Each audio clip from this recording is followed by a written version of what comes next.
All right, so for the top, I have all my wood cut out. This is all the wood you'll need for the top. 2 pieces that are 15 inches, 2 pieces that are 17 inches, and 2 pieces that are 21 inches. Okay, so I'm going to show you how to cut these out so that you can get everything. The easiest one is the 17s. These just have to get it cut into 2 5-inch boards.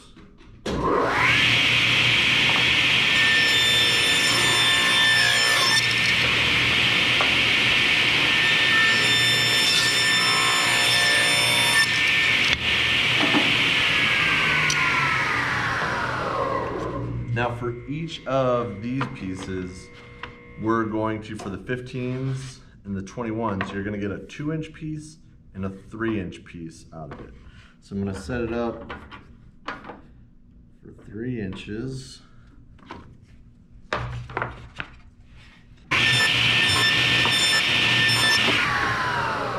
I'm gonna set it up for 2 inches and take my cutoff.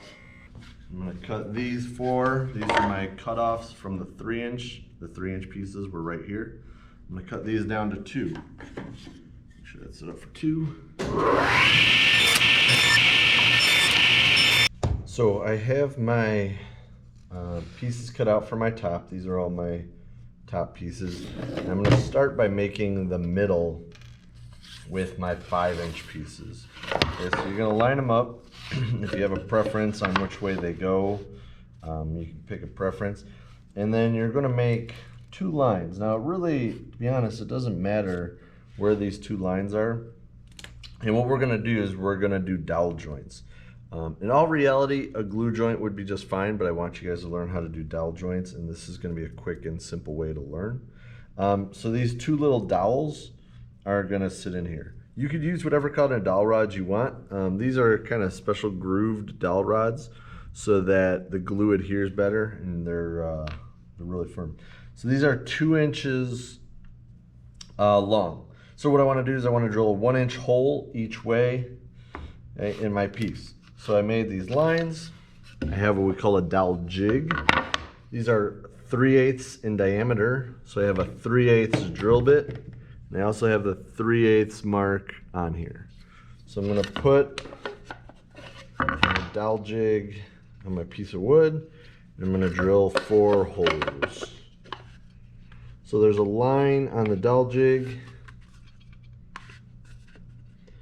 I'm gonna line it up with perfectly. Make sure it's nice and flat.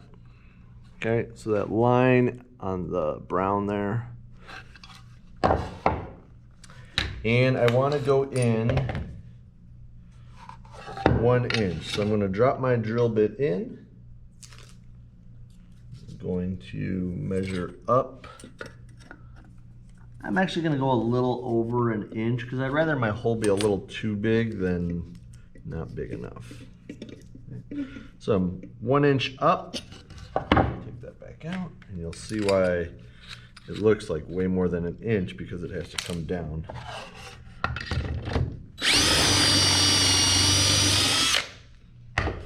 Then I'm going to do that 3 more times.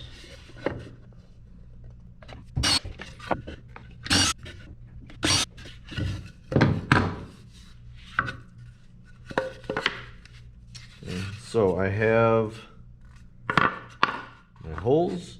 I'm going to put a little bit of glue in each of those holes, and then these will fit nice and snug.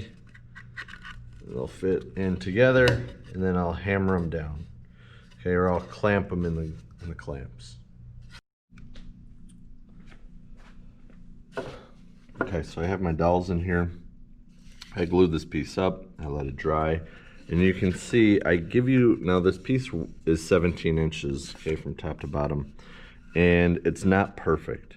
Okay, that's okay. I give you a little bit of extra room with all of these cuts because I know that we're gonna be off by just a hair, okay? So what I'm gonna do first, I'll scrape that glue down in a second. I'm just gonna trim this edge nice and flat.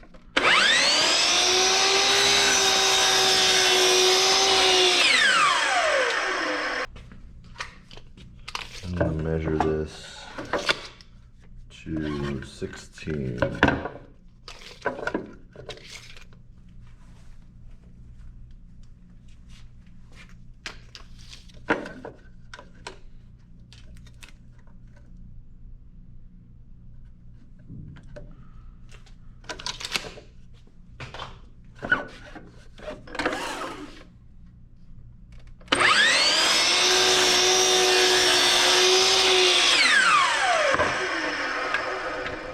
So that's going to be my top. I'm going to scrape it down.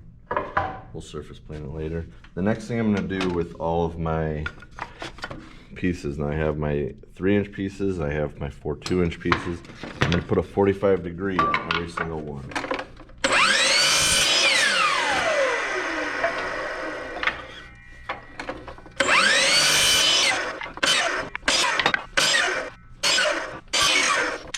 Okay, so you have your 45s on each piece. So now we need to figure out where the other 45s go. Remember, I gave you a little bit of extra room here to make these cuts. So you're gonna butt your 2 corners perfectly. I'm gonna mark a line right at my corner, and then I'm gonna mark a line in the direction of my cut. I do this because I have a lot of students who accidentally cut the wrong way and they mess up their piece. Okay, and then you have to recut pieces. So again, mark my line and make my cuts. So I'm gonna go over there and do that.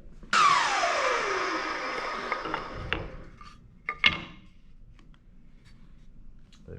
What I also like to do is mark 1 1, 2 2, this would be 3 3, 4 4. Each one might be a little bit off, so I like to mark them just to make sure. And then we're going to do the same thing to the other corner. When you're cutting these, I would make sure you cut them just a hair too big, okay? Because then you could always come in and cut them down a little bit more, okay? I can't, you know, add on to it, or else there's going to be gaps.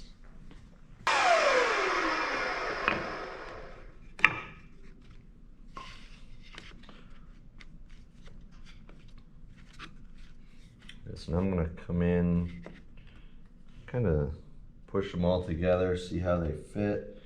If one side looks a little bit bigger, hopefully it should, right? Because I've been cutting these a little big.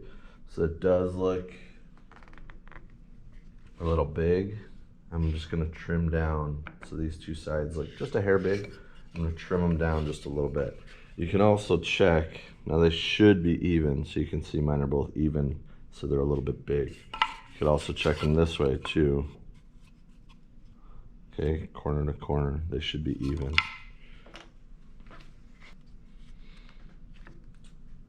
Okay, so that looks really good. So here's the glue up process. I'm gonna do the whole thing at once. Put glue on my edge here. I haven't even taken down I haven't scraped off that glue yet. I'll do it at the end. I might end up having to probably put this through the surface planer just to clean it all up. Just a hair. Get rid of all that glue.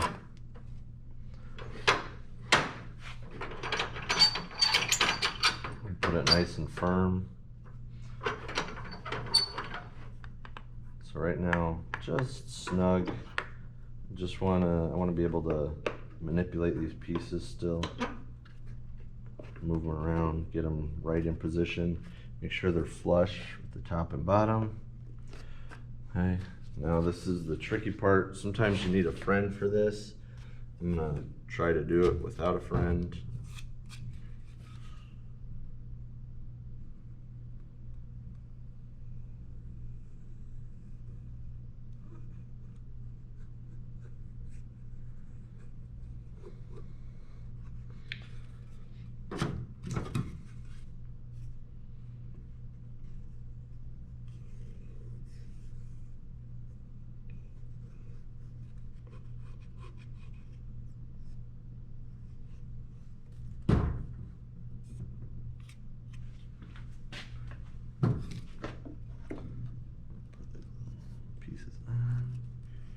Wiggle them in there, get the glue spread around. kind of hold there for a little bit if I'm quick about it.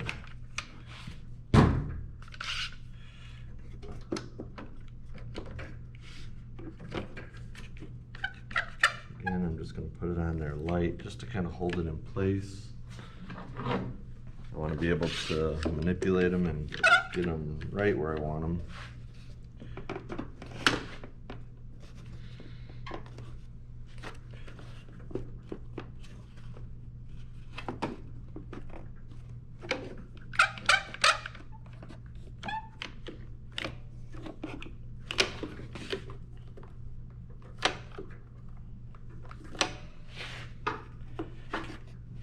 Tight, they look good.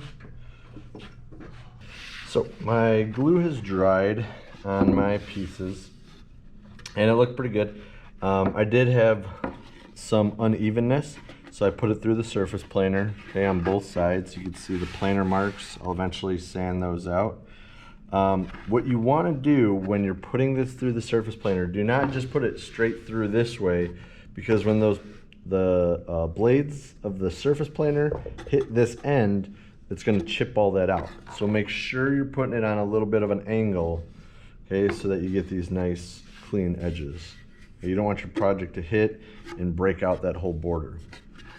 But now that I have that, you can kind of see where this is going. So now these 3-inch pieces, okay, I'm going to be cutting a border the same way. So I'm going to measure these from the outside corners. So I'm going to line them up, make sure they're nice and straight.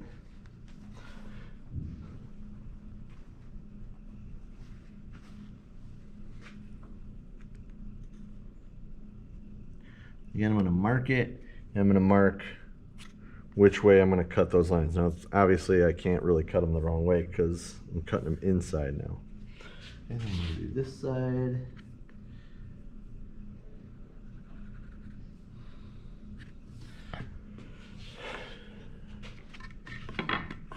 And again, I'm going to do this 1, 1, 2, 2, 3, 3, 4, 4. Okay, I'll make these a little big. So I'm happy with the fit of this piece here. The other ones are a little big. So what you're going to do,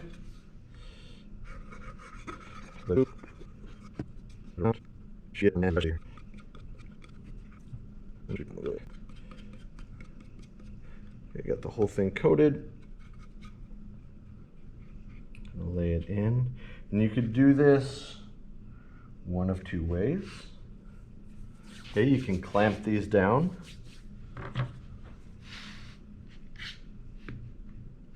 Just with some quick clamps is fine. Just go really slow. Again, double checking.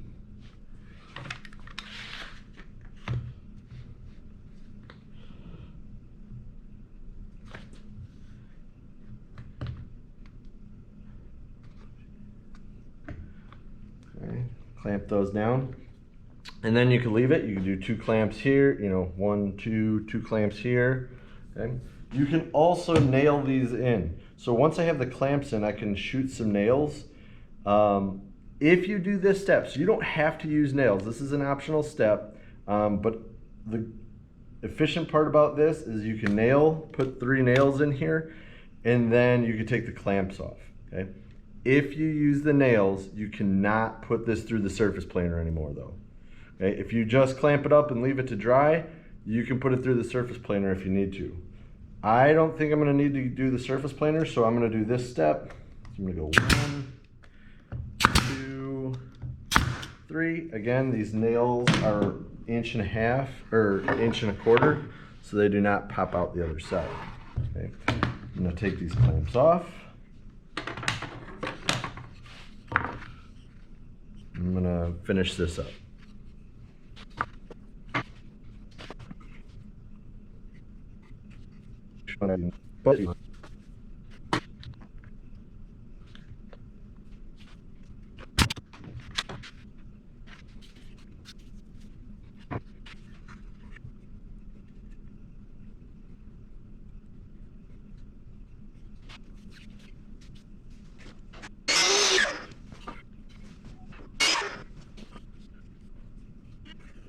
this all together. You can see I got some glue drips. I'm gonna use a glue scraper, even though the glue's not totally dry. It's gonna kind of collect the glue a little bit more efficiently than me wiping it.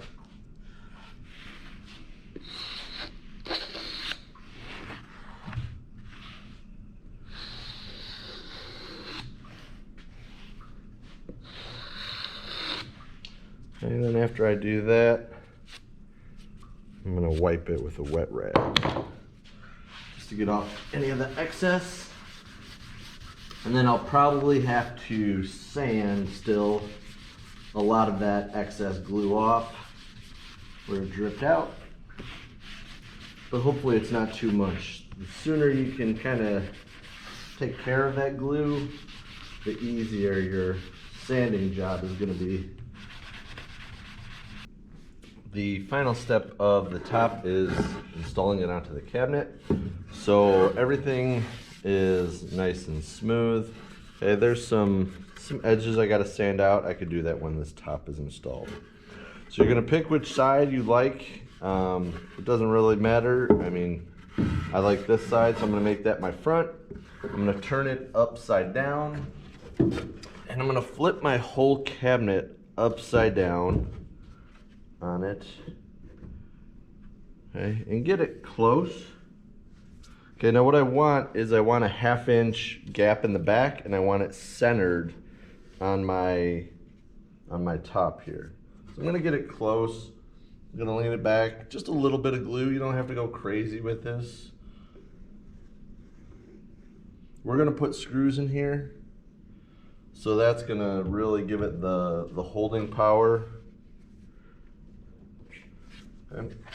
I got a ruler, and I'm just gonna double check all my measurements and make sure this is even. So I have 1 inch, I have like 1 1/8, so I'm gonna just scoot that over just a hair, okay? All right, so I'm at like 1 1/16, so that's at 1, so I know it's got on a little bit of an angle. Good, good. Shift it over just a hair more. Again, every time I shift it, I'm gonna double check my measurements.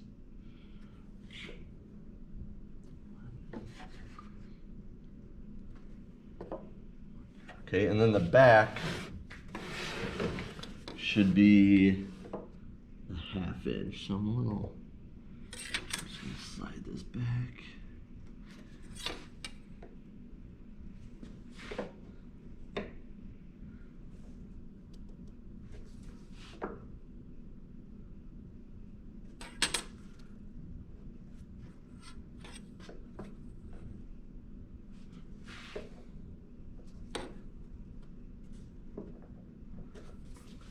Good. Again, 1 inch. So it should be like 1 inch. You might be a little off depending on your top. So everything is good. I'm gonna grab some 2-inch screws, okay? 2 1/2 inch screws will go through probably, so don't use 2 1/2, use 2-inch, okay? Also grab the longer Phillips bit. It's gonna make your life a lot easier. And I'm just gonna put a screw into each of the 4 corners.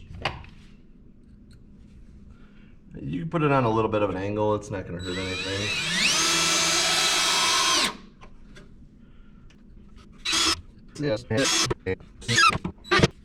We'll start working on that's the cabinet there.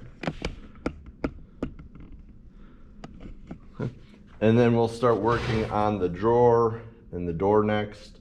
We need to fill some of these holes with putty, give it a final sand. Remember, you don't really have to sand the plywood. Okay, the plywood's already perfectly smooth, but if you put a little putty in those holes, maybe just a little 220 to clean off that putty. Okay, don't go crazy with the putty. The less putty you put in, the less you're gonna have to clean up later. I got some little seams here. I'll probably fill those in with putty and do a little sanding on here.